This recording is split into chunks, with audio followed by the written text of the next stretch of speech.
రఘురామకృష్ణరాజు రాజకీయ కెరియర్ ముగిసిందా అనే విషయానికైతే అవును అనేది మనకైతే క్లియర్గా ఆన్సర్ దొరుకుతుంది. ఎందుకంటే ఇప్పుడు రఘురామకృష్ణరాజు కూటమి నుంచి అయితే ఒక టికెట్ నరసాపురం పార్లమెంటు నియోజకవర్గ టికెట్ని అయితే ఆశించడం జరిగింది. అయితే ఆయనకైతే ఆ యొక్క టికెట్ కేటాయించడానికి బీజేపీ అంత సుముఖంగా లేదు. అయితే రీసెంట్గా ఆయన స్వతంత్రంగా పోటీ చేద్దామని అనుకుంటాడు. ఒకవేళ స్వతంత్రంగా పోటీ చేసినా కానీ గెలిచే పరిస్థితి లేదు. ఎందుకంటే ఇప్పుడు కూటమి మరియు జగన్మోహన్ రెడ్డి వైసీపీ మధ్య తీవ్రమైన పోటీ జరుగుతుంది.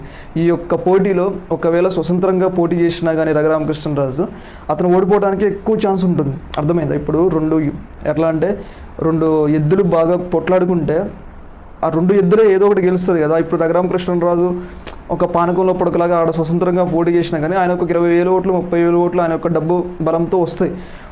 దానివల్ల క్లియర్గా ఓడిపోతున్నాడు మనకైతే క్లియర్గా తెలుస్తుంది. అందువల్ల ఏంది అంటే రఘురామకృష్ణరాజు ఒకవేళ స్వతంత్రంగా పోటీ చేసినా అతను ఓడిపోతాడు. ఓడిపోయిన తర్వాత ఆయన ఎవరు పట్టించు. ఒకవేళ గెలిస్తే అదృష్టవశాత్తు గెలిస్తే అతను టీడీపీ కానీ జనసేన కానీ ఏదో ఒక పార్టీ తమ పార్టీలోకి తీసుకుంటుంది. అర్థమైందా?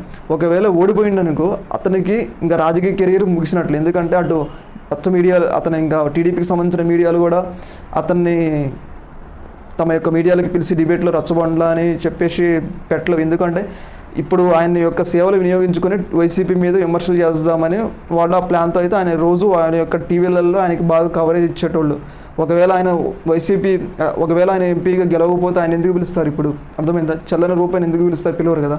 దీనివల్ల అయితే మనకి ఇంకా ఆయనకు తర్వాత ఒకవేళ పెరిగినప్పుడు రాజకీయాలకు దూరంగా ఉంటాడు, మీడియాకు దూరంగా ఉంటాడు, ప్రజలు కూడా అతన్ని క్లియర్గా మర్చిపోతారు. అందువల్ల అయితే ఈ యొక్క కారణం వల్ల